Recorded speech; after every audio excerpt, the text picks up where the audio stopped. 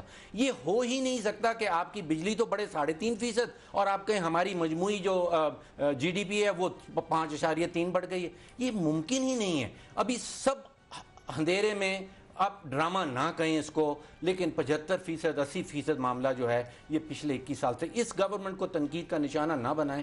یہ ساری حکومتیں جو ہیں یہ پاکستان میں اندھیرے میں تیر چلاتی چلی آتی ہیں اور نتیجہ جو ہے, اور سب کے نشانے اندھیرے میں اتنے ہی برے ہیں, تقریباً سارے ہی غلط جاتے ہیں. اس لیے تو ہم اسٹیج پہ پہنچے. اب ابھی آتی ہوں آپ کے پاس. اس حکومت کی مدد, اب اہداف وہ جو کہہ رہے ہیں وہ بالکل ٹھیک کہہ رہے ہیں. آپ نے جی ڈی پی کا ہدف رکھا تھا 5.7, ہم آئے ہیں 5.28 پہ. ہم نے جو فورن سرمایہ کاری کا ہدف رکھا تھا 4 بلین کا, وہ آیا ہے 2 بلین, آدھا. 4.5 بلین کا رکھا تھا, آدھے سے کم آیا. جو ایکسپورٹ کا رکھا تھا وہ 25 بلین رکھا تھا, میرا خیال ہے 20 سے اوپر جانے والے نہیں ہیں. اور کچھ تاریخی معاملے ہو گئے. پاکستان کی تاریخ میں 50 ارب ڈالر کی امپورٹس ہم نے کبھی نہیں کی ہیں. 20 ارب کی آپ کی ایکسپورٹس ہو رہی ہیں, 50 ارب کی امپورٹ ہو رہی ہیں. یہ 30 ارب ڈالر کہاں سے آئے گا؟ تو یہ تو تاریخی ڈاؤن ہے, مطلب کہ اگر تاریخی چیزیں تو بڑی نیگیٹو میں. اچھا بجلی کا ایک چیز پر دیکھیں, آج سے پچھلے سال 1 سال پہلے بجلی کا جو گیپ تھا ڈیمانڈ اینڈ سپلائی میں وہ 6000 میگا واٹ تھا. مئی کی اخبار نکال لیں. پچھلے سال 6000 تھا, اس سے پچھلے سال 6000 تھا, اب 7000 آ رہا ہے. دیکھیے آپ نے جتنی بھی ایڈورٹیزمنٹ کر لیں, جو فگرز دے دیں, عام آدمی محسوس کر لیتا ہے کہ ترقی ہو رہی ہے. 18 گھنٹے بجلی کا لوڈ شیڈنگ ہو رئی ہے گاؤں میں. اگر آپ جائیں, ہماری ریسرچ ٹیم کے لوگ ہیں وہ کہتے ہیں بجلی بند تھی. عام آدمی کو یہ بتانے کی ضرورت نہیں ہے کہ اس دفعہ ہماری معیشت 5.3% بڑھی ہے. اس کی زندگی مشکل سے مشکل ترین ہوتی چلی جا رہی ہے. اس کے اوپر جو قیمتوں کا بوجھ ہے وہ بڑھتا چلا جا رہا ہے. اچھا ایک وہ آپ کو یاد ہے 14ویں صدی میں وہ ہوا کرتا تھا رابن ہوڈ, وہ امیروں سے پیسہ چھینتا تھا اور غریبوں میں بانٹتا تھا. ہماری حکومت ایک کلاسک ریورس رابن ہوڈ ہے. یہ غریبوں سے پیسہ چھینتی ہے اور امیروں کی جیبوں میں ڈالتی ہے, اور یہ چلتا چلا جا رہا ہے. اور اس بجٹ میں بہت ہیوی ایلیمنٹ ہے اس کا, بہت ہیوی ایلیمنٹ ہے. جی شفقت محمود صاحب, جی آپ کچھ کہنا چاہ رہے تھے اس پہ؟ جی میں نسیم, یہ ساری چیزیں تو آلریڈی ڈسکس ہو گئی ہیں, میں ریپیٹ نہیں کروں گا. لیکن ہوا میں تیر چلانے والی بات کی فاروق سلیم صاحب نے. ورلڈ بینک کی کچھ چیزیں میں آپ کو بتانا چاہتا ہوں. یہ جو کہتے ہیں کہ جی بڑا اچھا ہو گیا, ورلڈ بینک کی ایک رپورٹ ہے کہ ایز آف ڈوئنگ بزنس, یعنی کہ کاروبار کرنے کی آسانی, ان کے 3 سالوں میں ہماری پوزیشن 128 سے 138 پہ آ گئی ہے. ایز آف پیئنگ ٹیکسز, یعنی کہ ٹیکس پے کرنا کی آسانی, کیونکہ اگر ٹیکس کوئی پے نہیں کرے گا آسانی سے تو ہماری ان کے دور کے اندر ہماری پوزیشن 168 سے 171 آ گئی ہے. ٹیکس پیئرز جو تھے وہ 165 تھے, وہ بھی ہم نیچے آ گئے ہیں. اس کے علاوہ میں 2 سٹیٹسٹکس آپ کو اور دینا چاہتا ہوں کہ پرائیویٹ یہ جو بزنس کانفیڈنس ہے وہ ان کے دور میں نیچے آیا بجائے اوپر جانے کے. اور یہ جو ہم ایکسپورٹس کی بات کر رہے تھے, میں صرف آپ کو کچھ کمپیریٹیو فگرز دینا چاہتا ہوں کہ پاکستان کی as percentage of G D P, World Bank کی رپورٹ ہے, ہمارے ایکسپورٹس ہیں 10.9%, بنگلہ دیش کے 17.4%, سری لنکا کے 21%, انڈونیشیا 21%, چائنا 23%, انڈیا 23%, یعنی کہ ہم بالکل نیچے گر گئے ہیں. ساؤتھ ایشیا میں بھی نیچے گر گئے. تو یہ جب حالات ہوں تو اس میں مجھے سمجھ نہیں آتی کہ یہ گورنمنٹ جو ہے یہ کس طرح کلیم کرتی ہے کہ جی اکانومی بھی ٹھیک ہوگی اور ساری چیزیں ٹھیک ہوگی. 30 ارب کا ڈالرز کا ڈیفیسٹ ہے آپ کے, کہاں سے آئے گا, کیسے پورا ہوگا؟ قاہرہ صاحب ریورس رابن ہوڈ, یہ تو اہم بات آپ نے بڑی امپورٹنٹ صحیح کہا ہے. جی صحیح کہا ہے فاروق سلیم. لیکن قاہرہ صاحب یہ تو کہہ رہے ہیں کہ ریورس رابن ہوڈ ہر حکومت نے کیا. وہ کہہ رہے ہیں اتنے 21 سال سے بجٹ دیکھ رہے ہیں اور Peoples Party was no different.